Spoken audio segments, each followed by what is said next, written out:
पूरे देश में मनाया जाएगा।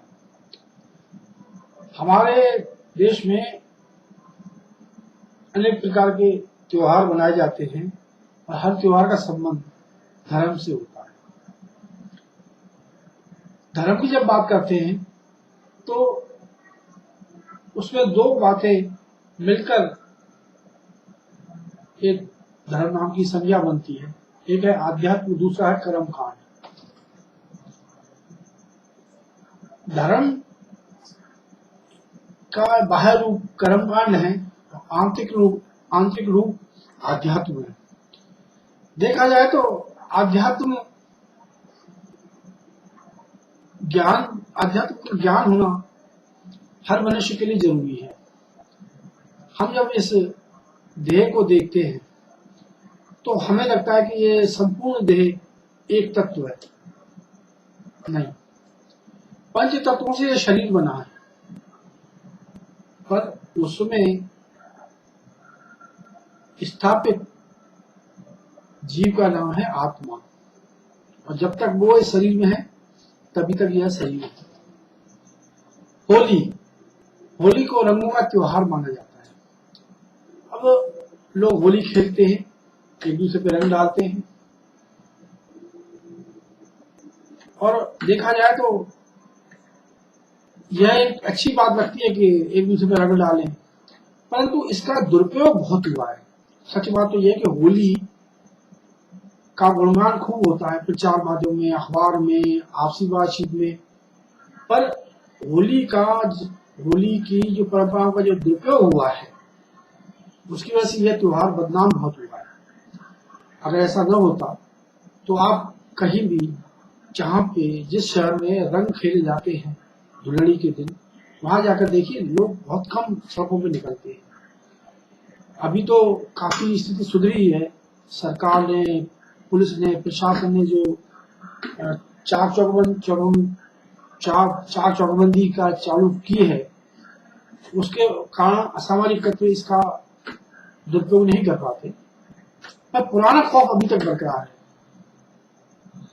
जिन लोगों ने पुरानी होली मनाई होगी आज से 30 साल 40 साल पहले, उनको पता होगा किस तरह की बदतमीजियां होती थी। कीचड़ डालना, मुंह काला करना, भद्दी गालियां देना या अनसन मजाक करना, एक दूसरे को अपमानित करना, ये प्रवृत्ति बहुत थी।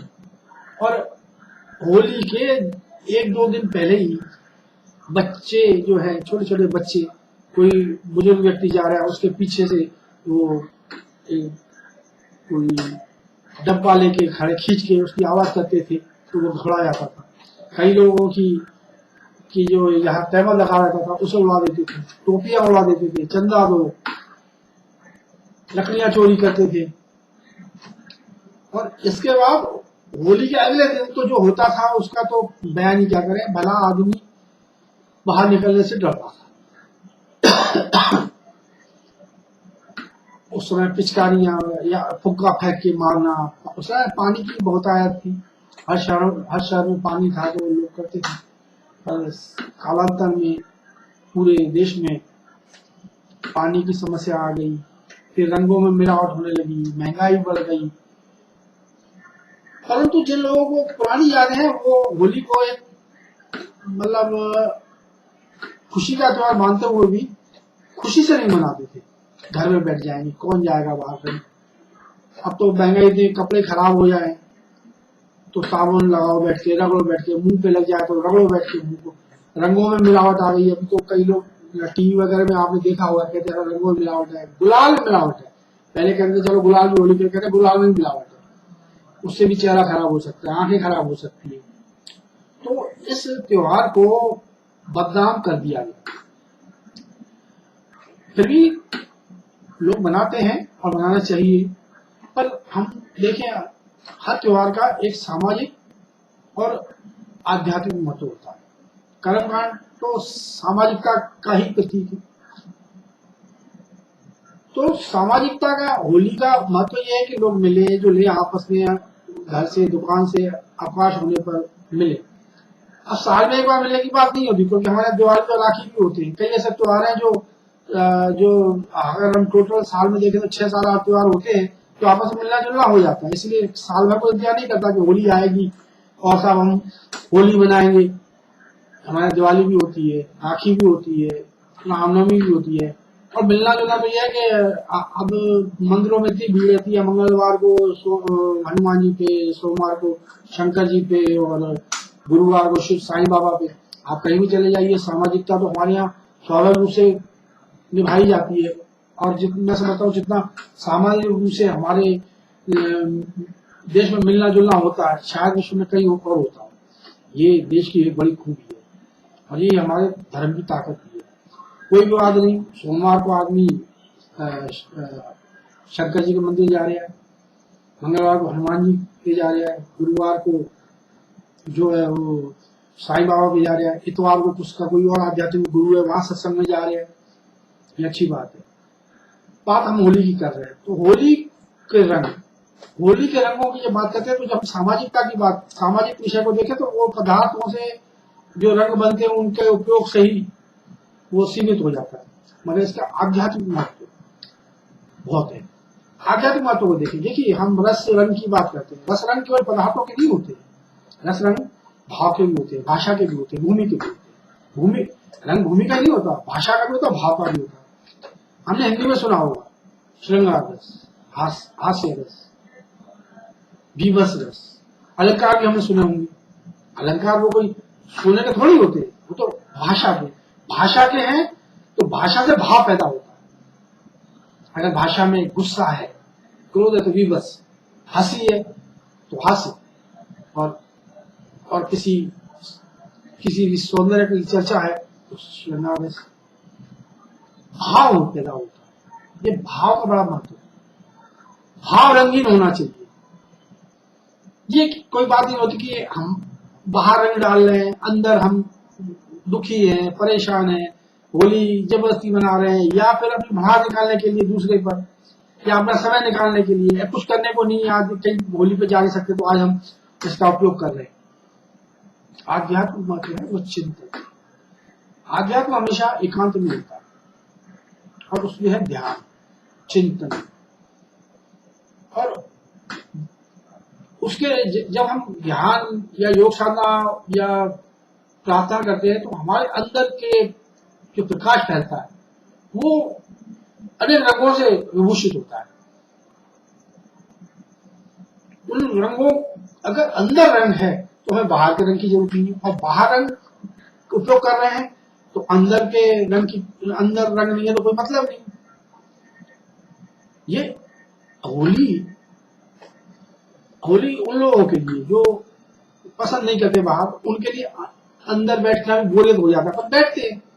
पर जो ध्यान, योग या पठन पाठन से जुड़े हुए हैं उनके लिए ये एक ऐसा अवसर होता है कि वो चिंतन कर सके, मनन कर सके, या फिर वो ऐसी सभा में जाएं, ऐसे व्यक्तियों से मिले जो वाकई पवित्र विचारों वाले हो। मुझे एक बात की बड़ी खुशी होती है कि इस देश में हर प्रकार का मनुष्य है। अधिकतर मनुष्य भले हैं, सीधे हैं, सज्जन, परंतु जो दुष्ट प्रवृत्ति के लोग हैं वो ज्यादा दिखते हैं। देखिए, भला आदमी निष्क्रिय रहता है या उसकी वो अपनी क्रिया को ज्यादा विस्तार नहीं देता, और इसीलिए लोग समझते हैं कि सब कुछ सामान्य है। इसलिए लोग एक दूसरे पर नजर नहीं जाती, पर जो दुष्ट है वो अपनी सक्रियता का विस्तार करता है, ऊंचाई पे ले जाता है, तो वो दिखता है। तो हमारा देश भले लोगों का देश है, और इसका कारण है कि आध्यात्मिक ज्ञान का जो अमृत लोगों के शरीर में पीढ़ियों से पड़ा हुआ है वो अभी भी बह रहा है। अमृत का मतलब ये भी नहीं होता कि पानी है या कोई जल है या कोई द्रव्य है।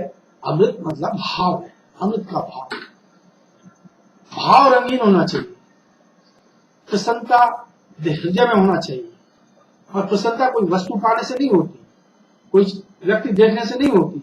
अगर जब हम ध्यान लगाएंगे और जब बैठेंगे और आंखें बंद करके ओम का जाप करते हुए धीरे जब निरंकार की करेंगे, तो जब शरीर में प्रकाश फैलता है तो वो आनंद देता है। अब उस आनंद की कोई संज्ञा नहीं है, वो कोई चीज नहीं देख रहा, किसी व्यक्ति से नहीं मिला, पर आनंद अंदर ही अंदर आता है और वो अतिरिक्त ऊर्जा भी देता है ताकि आप आगे काम कर सके।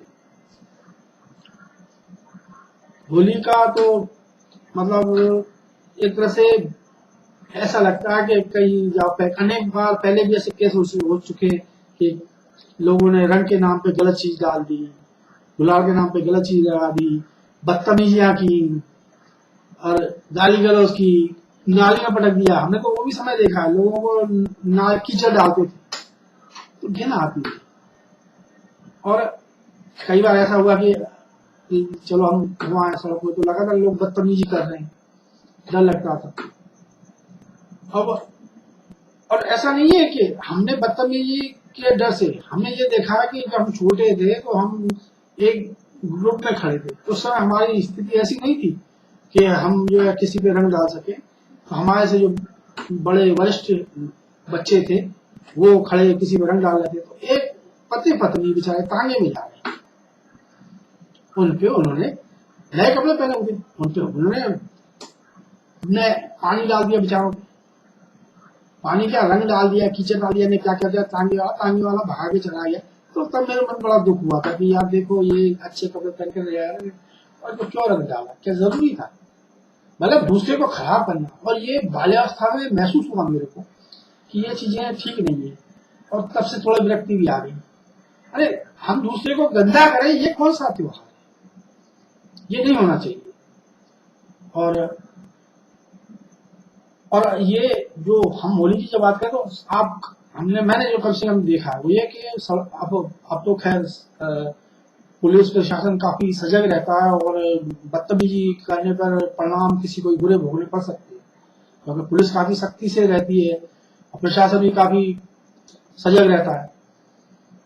मतलब हमें ये बड़ी तकलीफ वाली बात हो जाती है कि हमारे त्योहार पे ऐसी स्थिति क्यों पैदा होती है कि प्रशासन को या पुलिस को या सरकार को ये चिंता करनी पड़ती है कि ये दिन ढंग से निकले। ये इसका मतलब है कहीं ना कहीं हमारे समाज में दोषी तत्व ऐसे हैं जो इसका इस्तेमाल करते हैं। झुंड के झुंड भीड़ में हो अल्लाह मचाते हुए निकल रहे हैं, और ऐसे में कई लोग शराब पीकर, कई लोग तो शराब पी लेते सुबह निकलते हैं, किसी के साथ भद्र महिला के साथ, पुरुष के साथ बदतमीजी न करे, इसीलिए प्रशासन को सजग रहना पड़ता है। तो ये आत्ममंथन का दिन है। और मैं ये बताऊं कि ये बड़ों के लिए नहीं है, बड़े जो हैं वो अपने बच्चों में ऐसी प्रवृत्ति पैदा करें कि भाई ये त्योहार इस तरह का नहीं है, क्योंकि बच्चे उनमें ऐसी बुद्धि होती नहीं है, न वो बस वो जो 4 बच्चों ने किया 5 भाई वही कर रहा है, किसी पे मिट्टी डाल रहे हैं या किसी पे। हालांकि अब पता नहीं ऐसा होता है कि नहीं, क्योंकि मैं पिछले कई वर्षों से इस मौके पे बाहर ही रहता हूँ, पर जो उस समय जो देखा है मैंने, तो बच्चों में नकारात्मक भाव पैदा करने की बजाय कि दूसरे को हानि पहुंचाओ, दूसरे को गंदा करो और त्योहार मनाओ, इस प्रवृत्ति से बचपन से ही विकास करें कि नहीं ऐसा मत करो। ये हमारा धर्म नहीं कहता, ये हमारा त्योहार बदनाम होता है इससे, और ये इतना जरूरी है कि और ऐसे मौके पे खाना पीना तो होना चाहिए। बाकी ये दारू पी के सड़कों पे निकलना या दारू की पार्टी करना, इनसे त्वरित रूप से थोड़ा मनोरंजन हो जाता है, परंतु कालांतर में ये अपने शरीर को नुकसान करती है ये चीजें। खुशी से मनाओ ये त्योहार, और सबसे बड़ी चीज है कि कुछ पल ध्यान चिंतन में बिताएं, आत्ममंथन में बिताएं। जीवन में हमने क्या किया इस पर विचार करें, हमें आगे क्या करना है इस पर विचार करें। मतलब एकांत रूप से साधना हमेशा एकांत में होती है। आप सोचे कि वहां जाकर हम लोग जो है वो कोई मनोरंजन करके हो गया, नहीं। त्योहारों में इसको जो है अभी पानी की समस्या तो पूरे देश में ही है, और ये कुछ मैंने देखा है कि खासतौर से धार्मिक गुरु जो है वो होली को ऐसे ही रंग डाल के गुलाल डाल के, ये कोई तरीका नहीं है। एक तरफ वो आध्यात्मिक ज्ञान की बात करते हैं और फिर वो सांसारिक विषयों को भी लाते हैं। हम तो ये कहते हैं कि आध्यात्मिक रूप से अगर आदमी को हमने सक्षम बना दिया तो उसे सांसारिक विषयों में पूर्णता स्वतः आ जाती है।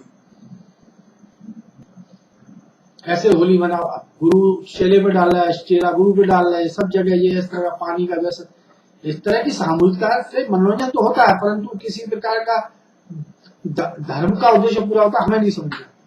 धर्म का उद्देश्य होता है एक दूसरे का प्रेम से व्यवहार कर, उसे प्रभावित कर, खुशी देना, दूसरे खुशी का रंग डालना, प्रसन्नता का रंग डालना। हमें ऐसे व्यक्तित्व का निर्माण करना चाहिए कि दूसरा देखे तो उसे प्रसन्नता हो, और हम दूसरे को देखें तो उसे देखे प्रसन्न हो, और जिनसे हमें प्रसन्नता मिलती है उनके पास जाइए नहीं, जिनसे प्रसन्नता होती है उनके पास जाइए, उनसे उनको दीजिए प्रसन्नता, वो भी आपको प्रसन्न। रंग है, मीठा मीठा बोलिए, सराहना करिए, प्रशंसा कीजिए, शाबाशी दीजिए, दूसरे का मनोबल बढ़ाइए। सबसे बड़ी बात होगी कि हम हमारे देश में सबसे बड़ी समस्या यह है कि मनोबल लोग एक दूसरे का नहीं बढ़ाते, गिराते। कोई लड़का एग्जाम दे रहा है या रोजगार तलाश कर रहा है तो उसको ये कहे यार, जैसे वो कहेगा नौकरी करना है, उसे मत कहो यार भाई ये तुम नौकरी कहाँ मिल रही है आजकल, या कोई धंधा करना चाहता है, अरे भाई कहाँ धंधे हो पाते हैं। उसका मनोबल बढ़ाइए, बेटा जो तेरे को करना कर और कामयाब होगा तो। और मैं सच कहता हूं कि मैंने आज तक ऐसे किसी व्यक्ति को नाकाम होते हुए नहीं देखा जिसने ईमानदारी से परिश्रम किया। अगर नाकामी हो रही है किसी की, असफल हो रहा है, तो वो कहीं ना कहीं अपने कर्म, अपने विचार और अपने स्वभाव के कारण विफल हो रहा है। दृढ़ संकल्प का अभाव है उसको। इस होली के अवसर पर बस इतना ही, और ये एक प्रयास है अपनी बात लोगों तक पहुंचाने का। और आप सबको होली की शुभकामनाएं। धन्यवाद।